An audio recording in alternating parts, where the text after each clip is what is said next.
Hello everyone, welcome to RMS Tutorials. In this lecture we are going to study about unit number 5, procedure and macro, phase 2, which is macro.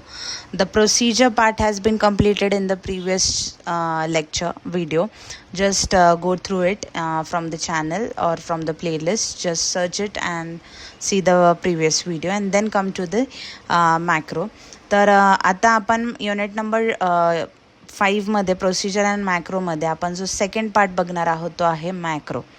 Okay, मॅक्रोमध्ये आपण त्याला how to define macro and what are the declaring parameters of macro, directives for the macro, parameters कुठले आहेत आणि आपण ALPमध्ये macro कसे use करणार आहे.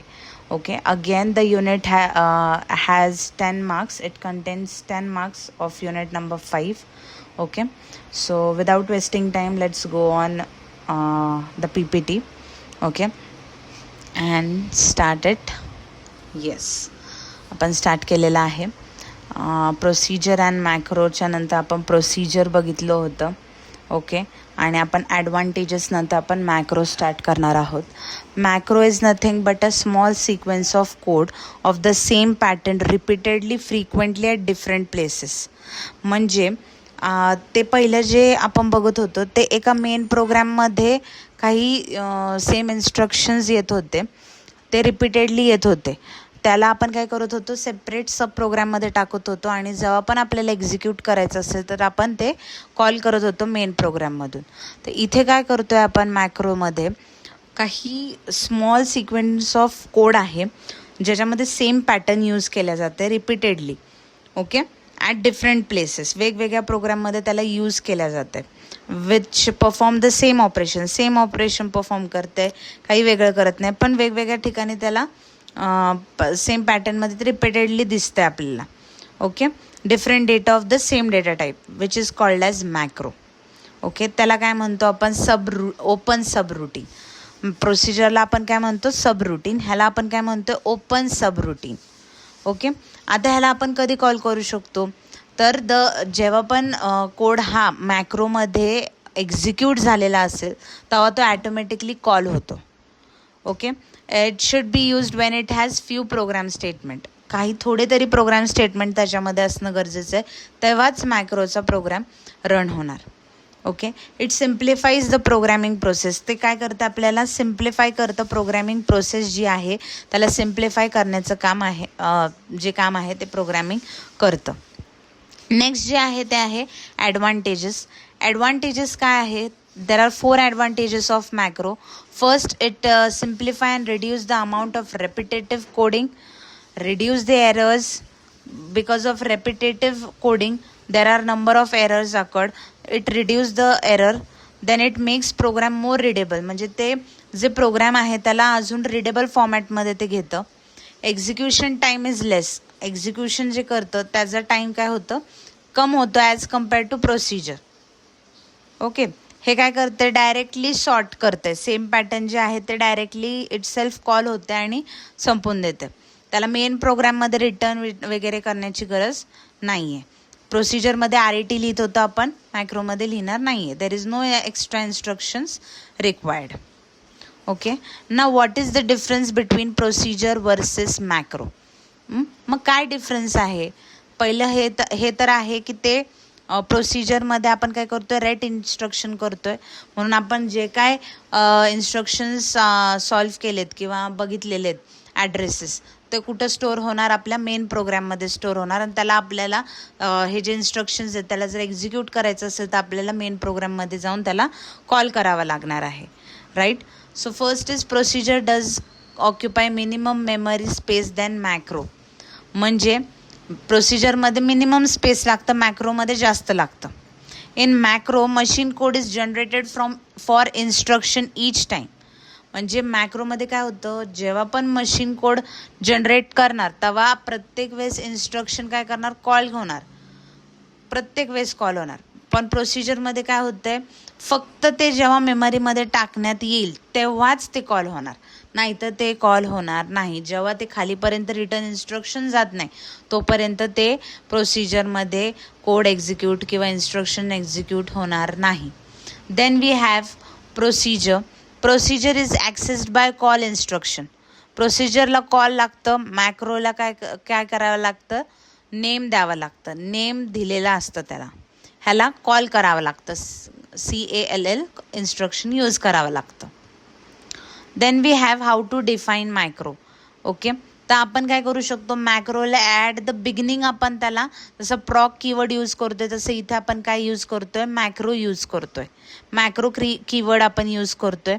जेव्हा पण आपण name macro followed by name of the macro and followed by the macro keyword, आणि मग आपण आर्ग्युमेंट्स किंवा पॅरामीटर्स आपण पास करणार आहे स्पेसिफिकली, आणि लास्टला आपण END एंड M आपण करणार आहोत. जसं की इथं जनरल फॉर्म दिलेला आहे सिंटॅक्स, तो आहे मॅक्रोचं नाव आपण लिहिणार आहे, इथं ABC आपण लिहू शकतो मॅक्रो. पुढे आर्ग्युमेंट्स आपल्याला टाकायचेत, स्टेटमेंट इन्स्ट्रक्शन इथे मध्ये आपल्याला प्लेस होणार आहे, आणि लास्टला आपण काय करणार आहे, एंड M. एंड Mच का, because M represents the macro. Okay, and P म्हणजे काय, it represents the procedure, and S represents the segment. Okay, so this is the syntax and how to define macro. जर तुम्हाला प्रश्न विचारला what is macro, तर तुम्हाला हे define करता आलं पाहिजे आणि त्याचं सिंटॅक्स पण तुम्हाला लिहिता आलं पाहिजे. How to define and write the syntax and what is the macro. Okay, so this should be there. Again procedure and मॅक्रोचे भरपूर डिफरन्सेस आहेत जे तुम्हाला नोट्समध्ये दिलेले आहेत, पण हे आपण एक शॉर्ट व्हिडिओ बनवतोय म्हणून आपण फक्त ओव्हरव्ह्यू ऑफ द कन्सेप्ट्स आपण घेतोय. त्याच्यानंतर आहे मॅक्रोचं एक्झाम्पल आपण बघतोय. अगेन इथं आपण काय केलेलं आहे, प्रिंट मॅक्रो MES. प्रिंट हे नाव आहे मॅक्रोचं, मॅक्रो कीवर्ड यूज केले आणि पॅरामीटर पास केलेलं आहे.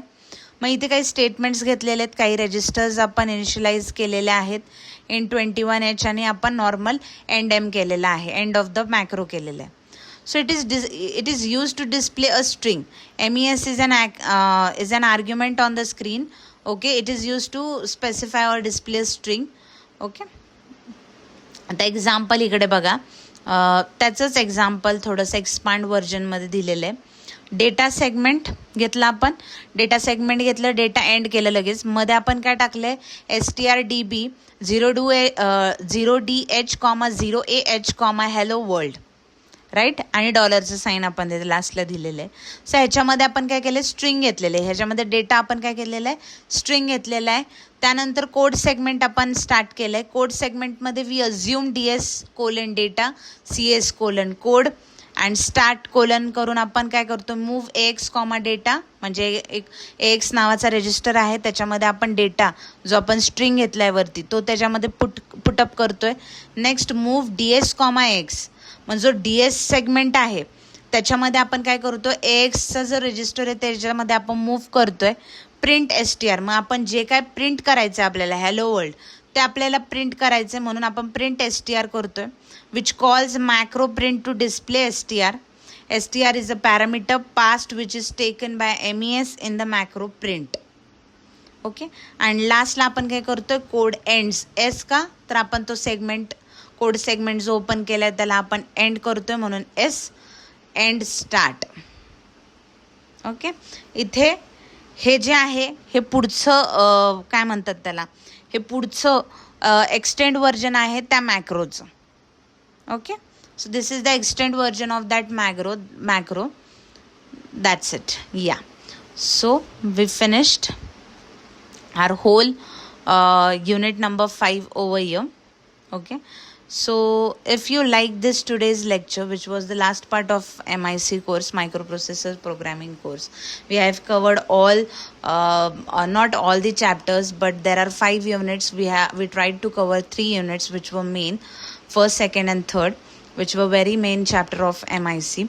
I hope this is the overview of the subject which you have got.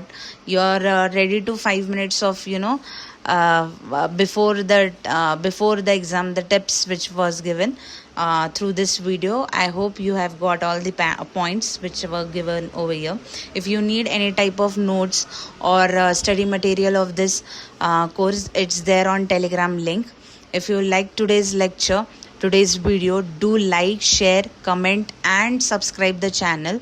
without subscribing, don't move forward. Subscribe it, comment if there is something, you like the topic or anything. If you don't, then also you can comment.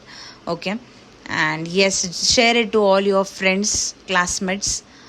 Okay, and try to join Telegram link. Okay, thank you.